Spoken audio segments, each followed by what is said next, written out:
Separated by a single road, yet worlds apart in spirit, the sixth and final Jack Nicklaus Championship course at Desert Mountain feels unmistakably its own. Outlaw opened in 2003, and from the very beginning, it made a statement. It's rugged, it's resolute, and it's unapologetically authentic. This is a core golf course in its purest sense. No surrounding real estate, no ornamentation, just rolling desert terrain, shaped gently, almost deferentially, by Nicklaus himself. As the Golden Bear once observed, Outlaw is a course where we moved very little dirt and let the land features dictate the design. Here, the architect shared authorship with the land. This is quite possibly the only significant links-like course in the middle of the desert. Hard by the Tonto National Forest with vistas of the McDowell and Superstition Mountains, White Mountains, and Four Peaks, you don't have to very far from the fairway to find cholla forests, staghorn cacti, and plenty of other things with stickers on them. But oh, the vistas to the north and the east and the south. Miles and miles of unspoiled open desert. Natural washes wind through this property. Wildlife is not a rarity here. Deer, hawks, javelina, even bobcats move freely through the landscape, and perhaps a rattlesnake or two.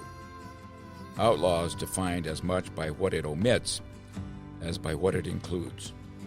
At 7,107 yards, there are no water hazards. The turf plays firm and fast. Recovery shots along the ground are not merely an option, they are a necessity.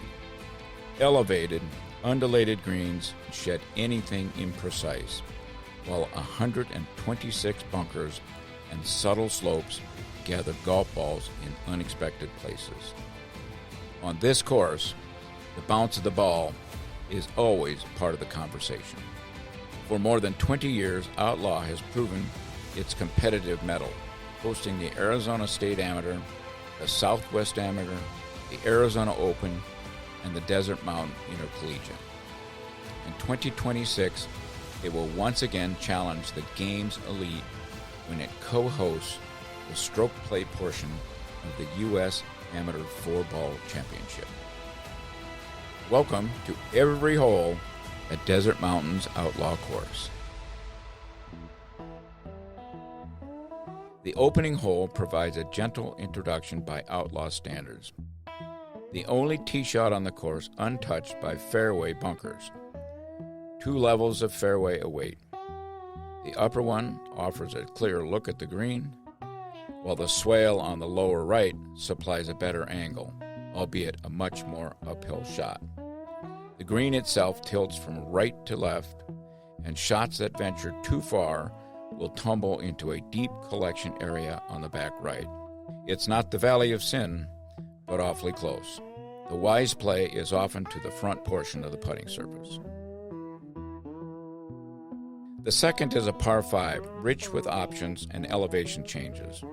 From the tee, players must choose between placing a fairway wood into a tightly bunkered landing area or boldly threading a driver between 2 imposing bunkers at the crest of the hill.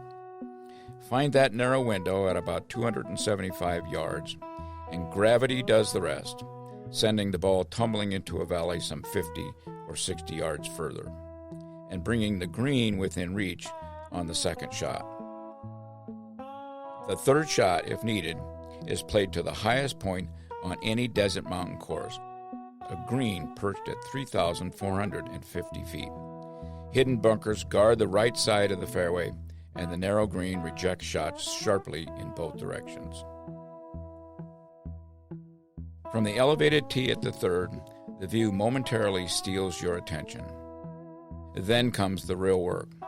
This long par 4, at 512 yards, plunges nearly 80 feet and often plays with a helping wind, yet it remains very exacting. A big par draw will send the ball around the left bend, but you'll still have a demanding downhill approach over a narrow wash to a double green that's shared with the 15th hole. A small rise left on the green can propel a well-judged shot, but precision here is paramount.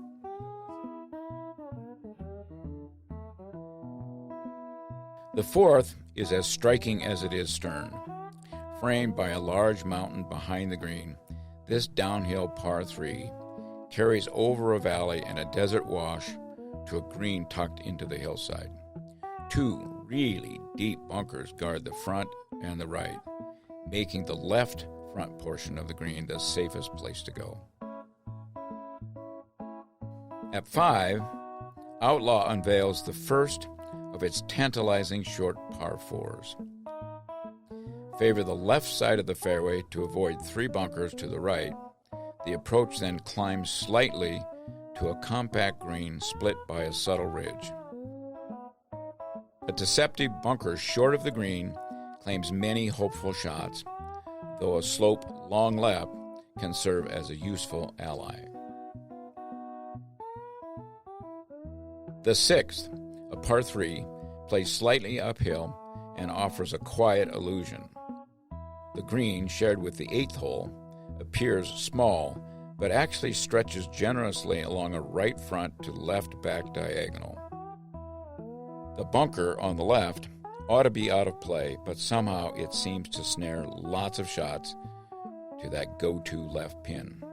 And of course, there's bunkers on the right too. The 7th moves uphill, its ideal landing area just right of a quartet of bunkers lining the left side with a high draw.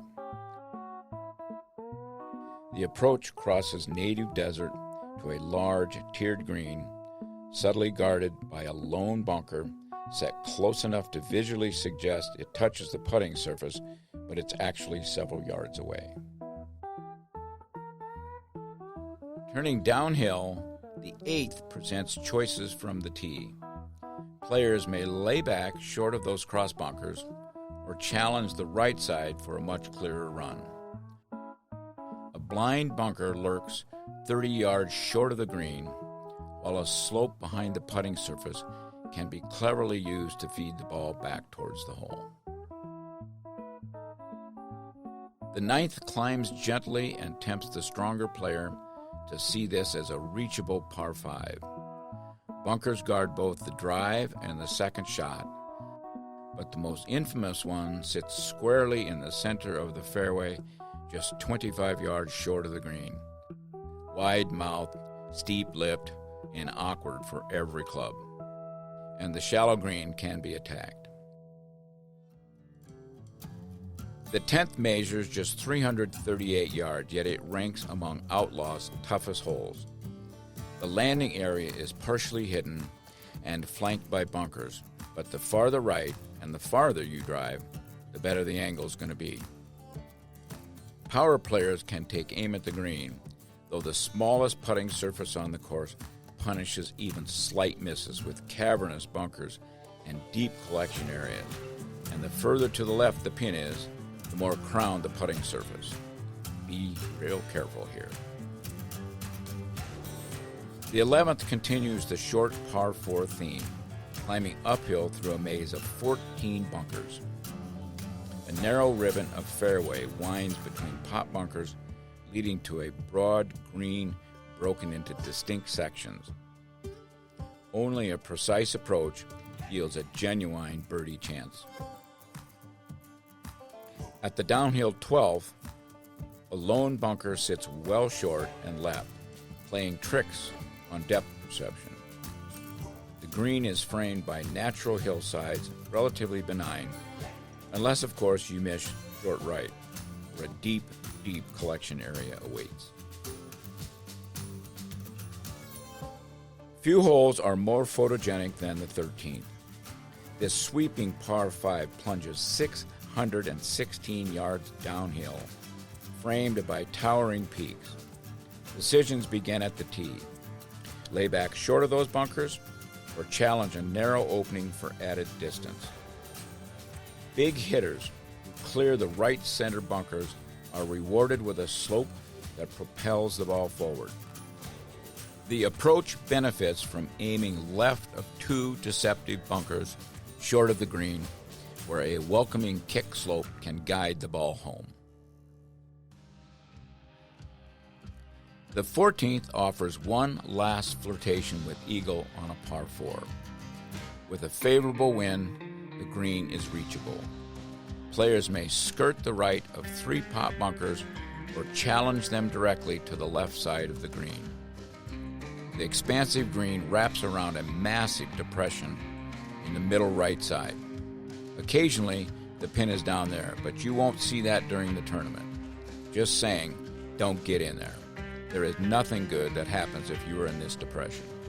As for Nicklaus, he stopped a bunker shot during the course's grand opening softly about 3 feet from the cup. The par 3 15th shares a green with the 3rd hole, although it asks a very different question. It's almost 200 yards uphill and almost always into the wind. A high-shaped approach is preferred to a slender, diagonal target guarded front and back. Miss this long right, however, and a helpful slope may turn misfortune into opportunity. Most see this hole as the most difficult par 3 on the entire landscape of Desert Mountain. The 16th is another bold par 5, playing uphill and into the prevailing wind before turning right and up the hill to a 2-tiered green top of a ridgeline. A power fade off the tee sets the stage. 3 bunkers guard the ridge short of the green, but reaching in 2 is possible, as Charlie Belgian did famously in the 2006 Arizona Amateur, stiffing an 8-iron for a conceded eagle and sealing the championship. The 17th climbs uphill and bends left, offering a strategic choice from the tee. Lay back for safety or challenge the crest for a clear look in. The green angles right to left, guarded by bunkers and a collection area that demands respect. And finally, Outlaw closes with a very demanding par 4, downhill toward the clubhouse, but straight into the prevailing wind. Bunkers crowd both sides of the landing area, with the desert wash threading along the right and curling towards the green. The narrow putting surface slopes away, a final test that once denied Steve Marino a 58. His birdie putt, curling just wide in 2006, would settle for a 59 and a 10-shot victory. Outlaw is, without question, unlike any other course at Desert Mountain, or in Scottsdale, or in Phoenix, an outlier by design. Yet its walkability, precision, and seamless connection to the desert make it something rare and enduring. A golf course shaped by restraint, defined by character, and worthy of celebration.